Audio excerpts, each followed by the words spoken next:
एक गांव में एक सेठ सेठानी रहते थे। उनके एक बेटा बहू थे। उनकी बहू संध्या सबको भोजन कराकर फिर स्वयं भोजन किया करती थी। पड़ोस में रहने वाली शोभा की आदत थी, जब भी संध्या भोजन बनाकर हटती तो वो उससे जरूर पूछती, संध्या बड़ी देर से रसोई में लगी हुई थी, आज खाने में क्या क्या बनाया, खाया है? आज तो बस ठंडा बासी ही खाया है। संध्या शोभा को रोजाना यही उत्तर देती। संध्या का पति सूरज रोजाना उसे ऐसा कहते देखता था। एक दिन संध्या ने तरह तरह के पकवान बनाए और घर के सभी लोगों ने एक साथ बैठकर भोजन किया। कुछ देर बाद पड़ोसन शोभा फिर आई। आज तो हम सबने पकवान खाए हैं, देखो आज संध्या क्या कहती है। आज भी पड़ोसन शोभा ने संध्या से पूछा तो आज भी उसने कहा कि ठंडो बासी खाया है। सूरज सोच में कि हो न हो कोई बात अवश्य है जिससे कि मेरी पत्नी ऐसा कहती है। पड़ोसन के जाने के बाद उसने पत्नी से पूछा, संध्या पड़ोसन शोभा से तुम रोज ठंडा बासी खाया ऐसा क्यों कहती हो, जबकि हम सबने तो एक साथ बैठकर कई तरह के पकवान खाए थे और हमेशा खाते हैं। हम जो खा रहे हैं वो बाप बूढ़ों की कमाई है। जिस दिन आप कमा कर लाओगे उस दिन मैं समझूंगी कि ताज़ा भोजन कर रहे हैं। संध्या की ये बात सूरज के मन में घर कर गई और एक दिन वो अपनी माँ से बोला, माँ मैं एक बड़े शहर में कमाई करने जा रहा हूँ। बेटा अपने पास इतना धन है, हमारा इतना पुश्तैनी कारोबार है, हमें किसी चीज की कोई कमी नहीं है, फिर भी तू कमाने जाना चाहता है? माँ मैंने स्वयं कमाने का दृढ़ निश्चय कर लिया है। मैं चाहता हूँ कि मैं भी पिताजी और दादाजी की तरह मेहनत करके धन कमाऊं, इसलिए मुझे मत रोको माँ। सूरज ने दृढ़ निश्चय कर लिया था, इसलिए वो अपने माता पिता को समझा कर जाने लगा। जाते समय वो संध्या से बोला, संध्या मैं जब तक बहुत सा धन कमा कर लेकर ना आऊँ तुम चूल्हे की आग मत बुझने देना। इतना कहकर सूरज चला गया। संध्या लकड़ियों को डालकर चूल्हे की आग को जलने देती थी। एक सुबह जब संध्या सोकर उठी उसने देखा कि अचानक चूल्हे की आग बुझ गई। तो संध्या मन ही मन घबराने लगी, कहीं मेरे पति पर कोई संकट तो नहीं आ पड़ा। घर में लकड़ियाँ भी नहीं है और बाबूजी भी किसी काम से गए हैं। जल्दी से पड़ोस में से आग लाकर चूल्हे में रख देती हूँ। ऐसा विचार करके संध्या पड़ोस में गई। वहाँ पड़ोसन शोभा चौथ माता का व्रत पूजन कर रही थी। संध्या अभी थोड़ी देर में आकर ले जाना, अभी बस थोड़ी देर में मेरी पूजा समाप्त हो जाएगी, फिर मैं तुम्हें चूल्हे की लकड़ी दे दूंगी। शोभा आज कौन सा व्रत है? तुम्हें नहीं पता? आज चौथ माता का व्रत है। इस व्रत को करने से अन्न लक्ष्मी की प्राप्ति होती है। चौथ माता हर संकट से हमारे सुहाग की रक्षा करती हैं।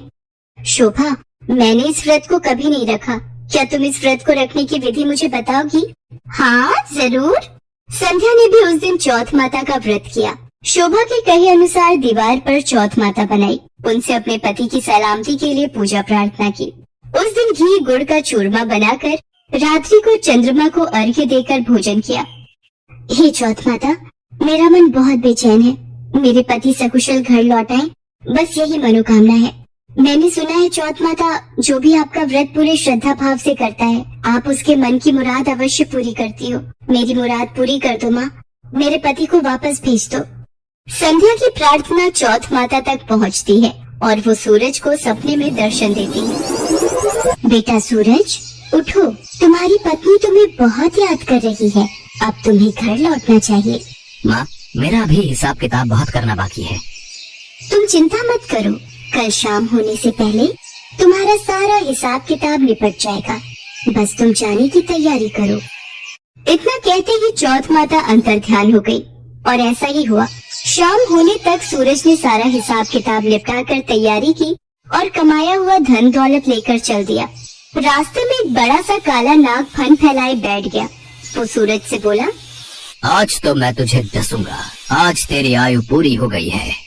चौथ माता की आज्ञा से मैं अपनी पत्नी से मिलने जा रहा हूँ। वहाँ मेरी पत्नी मेरी बहुत चिंता कर रही है, मैं उससे मिलकर वापस लौट आऊंगा। उसके बाद तो मुझे मार देना।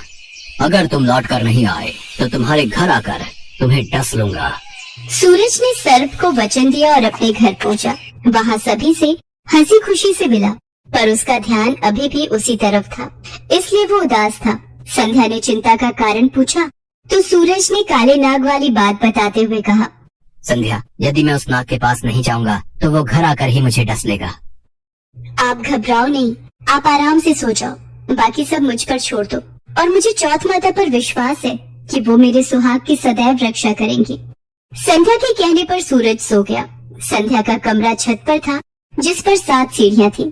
संध्या ने चतुराई से पहली सीढ़ी पर रेत, दूसरी पर इत्र, तीसरी पर गुलाब का फूल, चौथी पर कंकु केशर, 5वीं पर लड्डू पेड़ा, 6ठी पर गादी गलीचा और 7वीं सीढ़ी पर दूध का कटोरा भरकर रख दिया। इस प्रकार वो 7 सीढ़ी सजाकर बैठ गई। आधी रात होते ही नाग आकर सीढ़ी चढ़ने लगा। वो पहली सीढ़ी पर रेत में लौट गया। ये सब आराम के साधन देखकर भी मैं नहीं बदलूंगा। मैं वचनों से बंध कर आया हूँ, सो डसूंगा अवश्य ही। हे यमराज रुकिए, मैंने संध्या को सदा सुहागिन रहने का वरदान दिया है, इसलिए आप उसके पति को नहीं ले जा सकते। मैं भी अपने वचन से बंधी हुई हूँ। जो सुहागिन स्त्री मेरा व्रत करती है, मैं उसे सदा सुहागिन रहने का वरदान देती हूँ।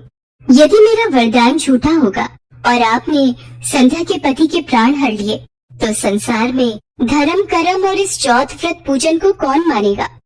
इतनी देर में गणेश जी और चंद्रमा जी भी प्रकट हो गए और उन्होंने भी चौथ माता के साथ संध्या को सुहागिन रहने का आशीर्वाद दिया। इस पर यमराज जी बोले, हे चौथ मैया, हे गणेश भगवान, हे चंद्रदेव, जब आप तीनों ने संध्या को सौभाग्यवती रहने का आशीर्वाद प्रदान कर ही दिया है, तो मैं भूल कर भी उसके पति का प्राण नहीं ले सकता।